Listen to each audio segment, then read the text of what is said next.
Aujourd'hui, en France, 4,5 millions de citoyens payent en fonction du volume de leurs poubelles dans 190 collectivités.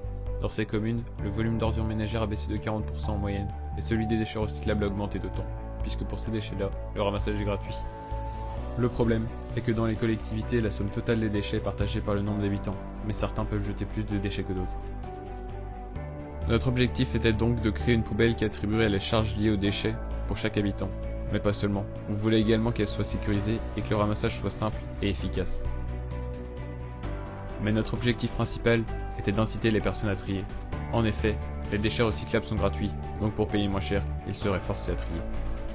C'est d'ici que le projet SmartBin est né. Son fonctionnement est simple, chaque habitant aurait une carte attribuée à son nom et viendrait la scanner. Ils choisiront ensuite la poubelle recyclable ou tout venant. Avec un système de sélection, une plaque visera la poubelle choisie. Puis un système bielle-manivelle viendra sécuriser l'accès aux poubelles. La trappe d'ouverture se débloquera et l'habitant pourra l'ouvrir et déposer ses déchets à l'intérieur. Une fois refermés, les déchets tomberont. Puis avec une jauge de contrainte, le poids des poubelles sera calculé, enregistré et affiché sur l'écran. Ensuite, un capteur infrarouge détectera le remplissage de la poubelle. Au fil des journées, cette poubelle se remplira. Et une fois pleine, elle enverra en Wi-Fi sur un site internet un message aux éboueurs.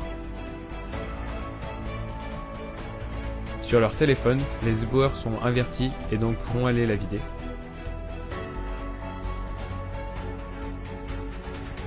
Une fois l'éboueur sur place, il passera un badge qui fera sortir là où les poubelles pleines.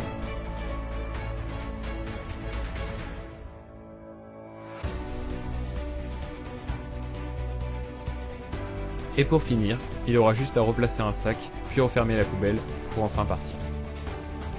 Pour concrétiser ce projet, nous avons dû modéliser et simuler les différents systèmes en un.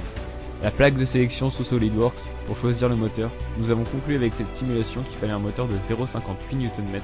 Également, le système bielle-manivelle, pour notamment choisir la longueur des différentes parties, mais aussi le couple du moteur. Cette étude nous a amené à choisir un moteur avec un couple de 40 Nm. La jauge de contrainte, pour savoir quelle déformation correspond à quel poids. Le Wi-Fi, pour l'envoi des informations. Et pour finir, la simulation de la sortie des poubelles pour définir l'angle où les poubelles commencent à descendre. Puis, nous les avons comparés aux résultats expérimentaux. Pour les moteurs de la sélection et du système bielle-manivelle, les résultats expérimentaux étaient concluants, car les moteurs avaient le couple idéal. Pour le Wi-Fi, nous avons eu de grands écarts, car sur la simulation, toutes les données étaient reçues. Sur le système réel, seulement 10% des données étaient réellement reçues par le site internet, et cela suffisait pour notre utilisation. Pour l'angle de la descente des poubelles, expérimentalement on a trouvé 10%.